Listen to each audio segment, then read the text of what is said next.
E você sempre foi um cara que curtiu finanças, sempre desde pequeno, já Cuidava guardava bem, dinheiro, já cuidava cuidava bem bem do da dinheiro. grana? Sua família era assim também ou não? Na verdade, a minha família, ela era um exemplo do que não fazer com o dinheiro, sendo bem sincero, né? E eu falo isso e, sabe, nunca me faltou nada. Esse é o ponto, entendeu? Eu não posso falar, poxa, vim da pobreza, né? Não. A gente era uma família de classe média onde nada faltava, mas também não sobrava. Porque os meus pais não eram bons em administrar dinheiro. Eles faziam dívidas, né? Eu lembro que em 90 e pouco, 90 e sei lá, 3, meus pais apareceram com um celular. Só quem tinha celular naquela época devia ser o Abílio Diniz. E os dois estavam com o celular. Não era um produto que era para as pessoas ainda. E eles tinham, então eles fizeram dívidas em cartão de crédito. Talvez isso tenha até abalado um pouco o casamento. Eles separaram anos mais tarde. Uma série de outros motivos, mas a questão é que problemas financeiros fazem parte disso também, Sim. com certeza, né? É uma das maiores causas de separação. E vi uma pesquisa uma vez, era americana, mas eu acho que talvez se enquadre também muito bem para a realidade do Brasil, onde problemas financeiros eram um dos 3 maiores fatores de separação. Se eu não me engano, só perdia para infidelidade conjugal feminina. E ainda ganhava da masculina, porque a masculina costumava ser perdoada. São os dados da pesquisa, tá? Não me cancelem aqui por conta disso, é o que eu lembro. Mas a questão é que faz parte. E vendo aquela realidade, eu pensei, eu quero trilhar um caminho diferente.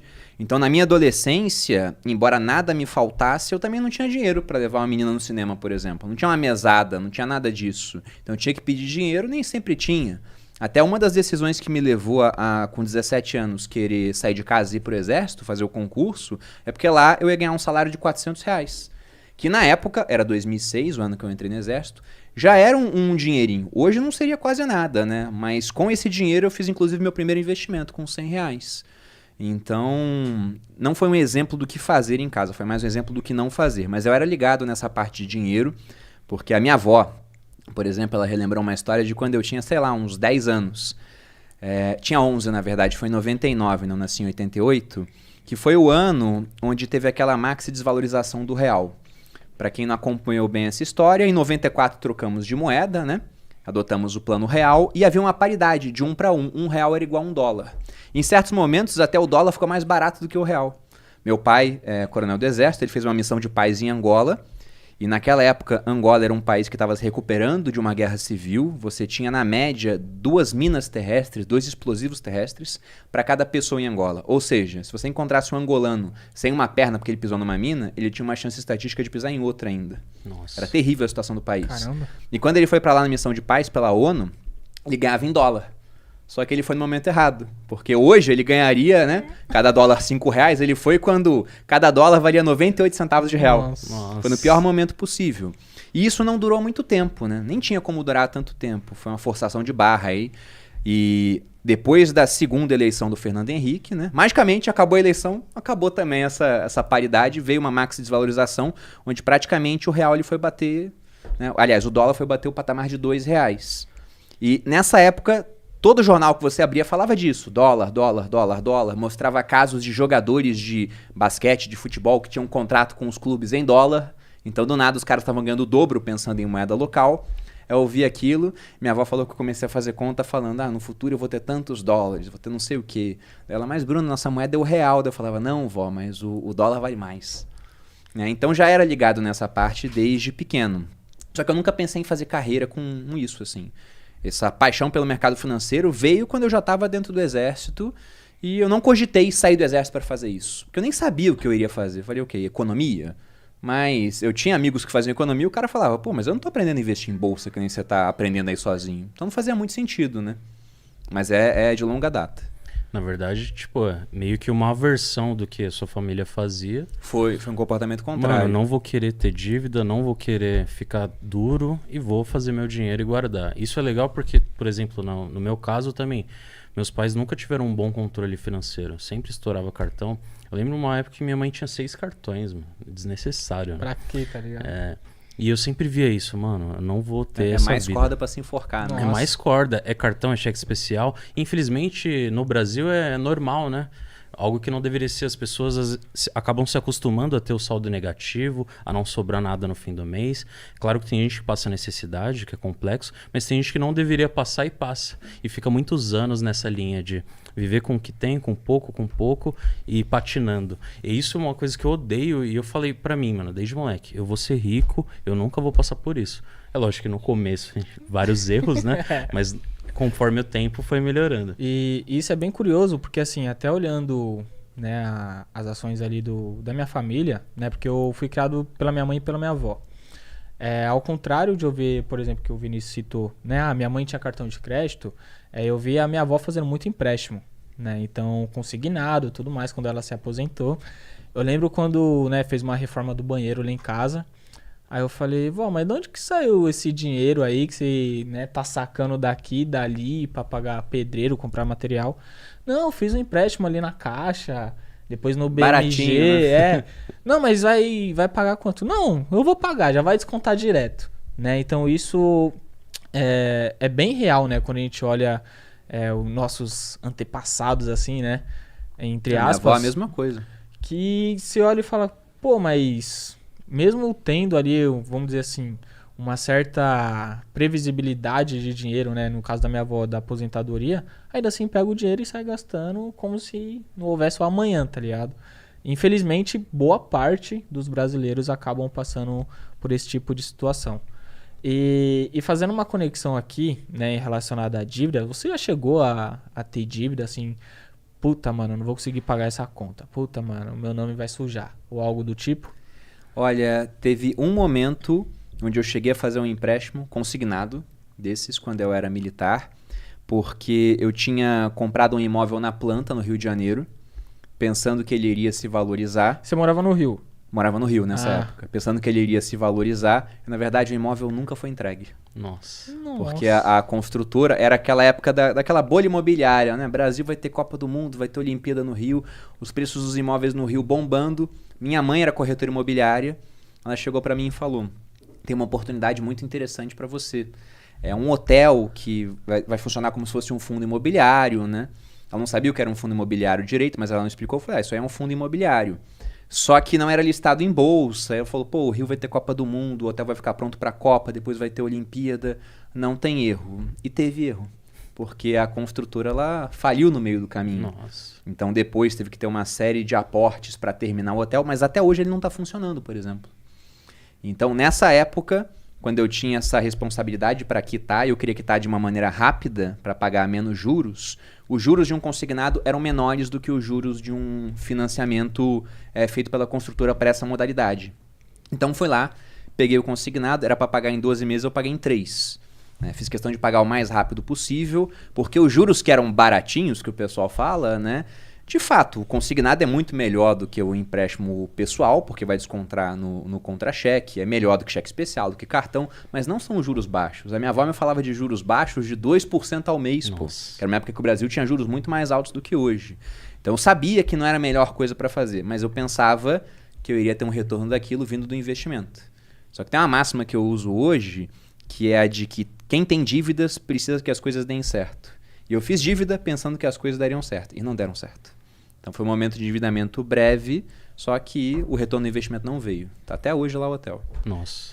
E quando você tem dívida, é o que você falou, você não tem controle. Você fica esperando, vou ganhar mais ali, vou ganhar mais aqui, e fica refém. Por isso que é importante não ter dívida, né? Hoje eu não tenho dívidas, graças a Deus, mas eu já tive um cartão estourado e já tive a conta negativa.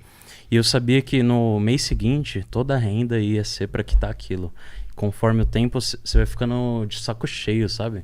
Tem que pagar a dívida.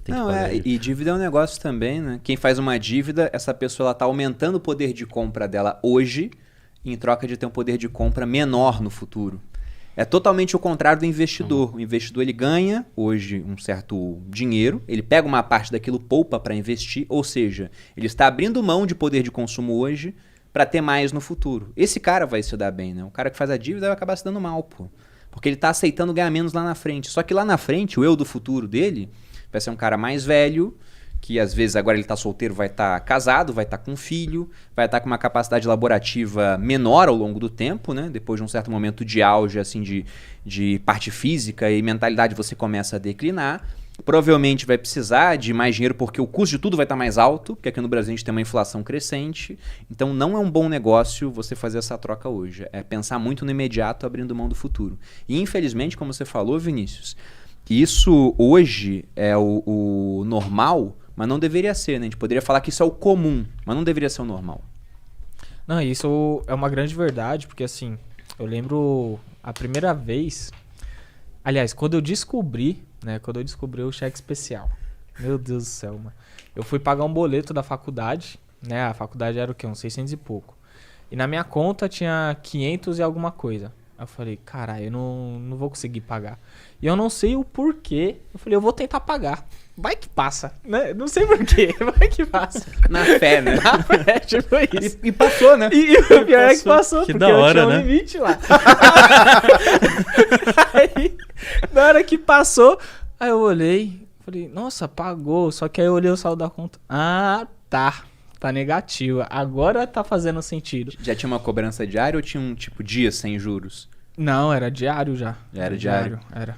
E foi a época que eu era funcionário, né, estagiário do Bradesco. Então, e aí que tá outro problema, né, que eu fui cair nessa falácia.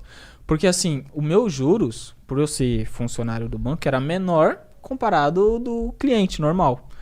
E aí eu ficava me enganando, né? Eu falei, não, pelo menos tô pagando menos juros que aquele lá, que aquele aqui, né? Eu tô saindo no lucro. O outro deixava um rim, você deixava só uma partezinha do fígado. Só, entendeu? E aí eu fui fazendo, né, a bola de neve, infelizmente, em dívida. Até que minha dívida chegou em 20 mil reais. Nossa. E é o que o Vinícius falou, tipo, estressa. Eu lembro que E assim, eu já tava correndo o risco de ser demitido. Eu falei, mano, porque o nome não podia ficar sujo, eu acho que durante 2 semanas, alguma coisa assim. No dia que sujou meu nome, né, a minha gerente me chamou, trocou uma ideia comigo, eu falei, não, eu vou quitar essa fita aí. Aí eu entrei lá no site... Quanto é que era o teu salário na época? Era 2.500. Só que eu pagava faculdade, inglês, uma parte do transporte, né, que era... Você devia 8 vezes o teu salário. Sim. O todo, né? Sendo que você tinha uma série de custos. E aí eu falei, mano, não dá mais. E aí eu fui lá, renegociei. E aí o ponto que eu quero chegar é porque aquilo me estressava de tal maneira que, pô, pensa, eu tô trabalhando pra empresa e a empresa me cobrando. Era isso que acontecia, né? Eu trabalho no Bradesco e o Bradesco, pô, eu tô te pagando aqui, mas você me deve ainda, tá ligado? Tipo os imigrantes, né? Quando chegava aqui no Brasil, É isso mesmo. trabalhava na lavoura, até a vendinha aqui. O cara trabalhava depois isso pra mesmo. pagar a dívida, pô. E assim, eu acho que o ponto que eu mais fiquei incomodado e inconformado foi quando ligavam em casa, eu lembro que era um sábado, e minha avó que atendia, né? E geralmente eu não tava em casa mesmo, mas nesse dia eu tava e minha avó falou assim, não, ele não tá em casa, e eu tava do lado dela. E aí eu falei, pra quem que era, avó? Ela falou, não, era a empresa que você trabalha te cobrando. Nossa. Aí eu olhei assim, eu falei, nossa, olha o nível que chegou. Né, de, beleza, uma coisa é me incomodar, outra coisa é incomodar as pessoas que, pô, estão do meu lado, morando comigo. E aí, a partir disso, eu falei, mano, nunca mais eu vou pagar a faculdade usando, tipo, zoeira. Mas assim, nunca mais eu vou entrar em dívida, né, renegociei. E aí vem a questão de fazer uma certa renda extra, foi quando a gente tinha criado um Instagram vendendo roupa, boné, tudo lá no Insta. E eu lembro que teve um mês que de lucro, tanto eu quanto o Vinícius, cada um tirou 6 mil reais. Nossa, em um único mês? Em um único mês. A gente começou a fazer mais grana que o gerente do Bradesco. Do banco. Só que tinha dívida. Eu tinha dívida do meu cartão, que tinha estourado. Era uns 10 mil, não era 20. Mas aí a gente conseguiu quitar as dívidas em pouco tempo. Foi em um ano. E vocês tinham dívidas caras ainda, né? Sim. Cartão e cheque especial. Não, e a gente tá falando de 2016. 2016, né? juro 15. Juros lá em cima. O topo do Juros lá em juros. cima. No momento Juros recente. a 14.